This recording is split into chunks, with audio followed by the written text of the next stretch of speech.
اسمع الصوت ده كده بغسالتك، سامع الصوت، سامع الخشونة. بص الحركة دي،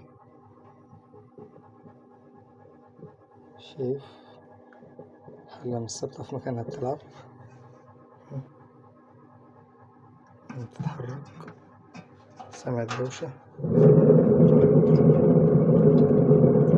بقولك الكلام ده كله هنظبطه ازاي عشان دي مشكلتها سهلة وبسيطة. خليك معايا. بص بقى، طبعا بعد ما فكينا كل اجزاء الغسالة بالكامل خلاص تمام ماشي كده، وطلعنا الحلة كده اهو الكفر بتاعها ده خلاص كده اهو.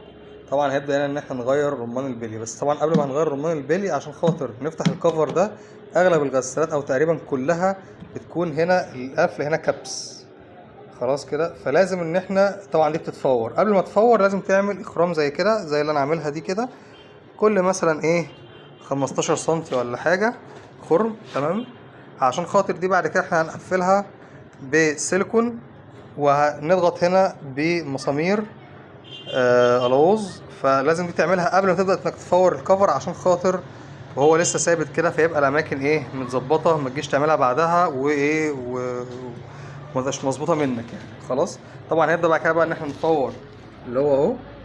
بص هنا كده ده كبس ده هيبدا يتفور. ممكن بقى تفوره بصفيحه منشار حدادي خلاص كده، او بصاروخ على حسب المتوفر عندك ايه. طبعا نبدا بقى نفورها خلاص، بحيث نشيل الجزء اللي هو ده، بقى هنخرج الحله دي ونطلع الايه الرمان البلي.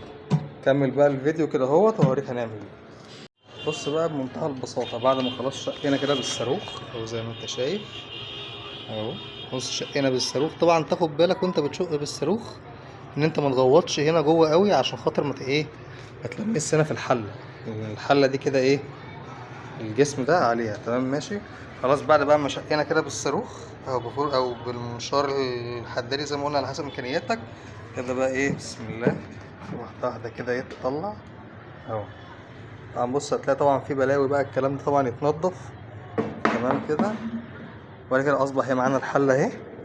طبعا نبدا بقى دلوقتي بقى نطلع الحله دهيت ونطلع الرمان بيلي بتاعها اللي ورا اللي هو ده اهو، اللي هو ده تمام كده. هنفوره نطلع الأولسيه، وطبعا بقى نجيب بقى الجديد ايه ونركبه، نجمع الدنيا تاني. طبعا بقى الاخرام بقى اللي احنا عملناها كنا بنتكلم عليها بقى، اللي هي الاخرام دي اللي احنا عملناها في الشنيور دي، عشان خاطر ان احنا هنجمع بقى بيها، لان طبعا ده بيبقى جاي كبس من المصنع. فاحنا طبعا دلوقتي هنحط بقى سيليكون تمام ماشي، عشان خاطر طبعا الجسم ده بيبقى هو اللي فيه الميه من هنا من جوه، نجمع بسيليكون نجمعها على بعض.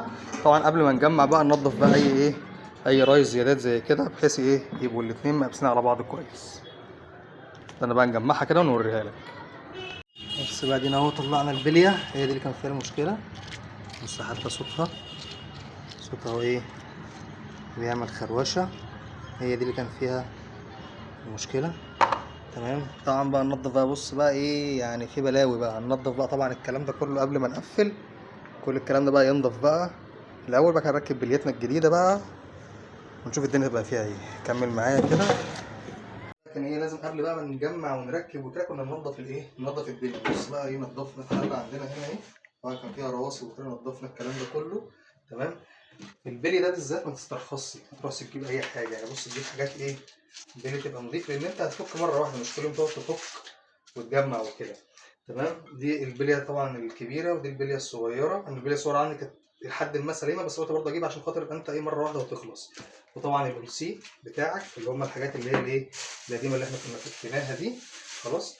وبتجيب هنا سيليكون عظم، حاجه بس اسمها سيليكون غير السيليكون العادي، ده سيليكون عظم ده عشان خاطر نبقى هنقفل بيه لما نقفل بيه الايه الداير هنا اهو خلاص، غير السيليكون العادي. فده برضه نقطه تاخد بالك منها، القليل قوي اللي بيوضح النقطه دي. وفي ناس ممكن تجيب سيليكون عادي وتلبس في الاخر. طبعا هنجمع بقى دنيتنا كده ونوريكم بعدها، بعد ما نجمع الدنيا نوريكم ايه الدنيا بقت فيها ايه خلاص كده. طبعا انا الهدف كله من الموضوع ده مش ان انا اقول لك انت ما تجيبش عندك فني يعمل حاجه، لا هات طبعا فني واعمل الحاجه اللي انت عايزها وزي الفل وكده اهوت. ولكن الفكره كلها في ان انت هتعرف تعمل الكلام ده بنفسك، يبقى ليك اهو اتعلمت هتعمل الكلام ده ازاي. طيب مش هتعرف وهتجيب فني، يبقى على الاقل حتى انت فاهم هو بيعمل ايه، ما تبقاش انت ايه معاه كده وخلاص. نجمعها بقى كده ونوريكم يلا. كده الحمد لله بقى جمعناها. طبعا زي ما احنا شايفين اهو اللحام اهو السيليكون خلاص ماشي اهو. ده اللحام السيليكون اللي احنا عملناه كده بقى. احنا الحمد لله خلاص اهو ايه جمعت. وصلنا وصلات البوردة، ظبطنا دنيتنا الكاوتشة كل حاجة، السير بتاعنا تمام كده. احنا الحمد لله خلاص قفلناها. يا بس هنقفل الوش وخلاص على كده تمام. طبعا مش هنشغلها غير بعد 24 ساعة عشان خاطر يكون السيليكون ده عضم. هو دلوقتي كده باين قدامي ان هو ناشف، ولكن يعني بيقولوا 12 ساعة، ولكن الأفضل خليك في 24 ساعة بحيث يبقى عضم زي الفل. إن شاء الله بقى إيه كمان 24 ساعة كده اهوت لما يعضم نشغلها بقى كده ونجربها معاكم. انتظر معايا. اللهم لك الحمد ولك الشكر يا رب العالمين. الحمد لله والشكر لله، فضل من ربنا علينا. الحمد لله.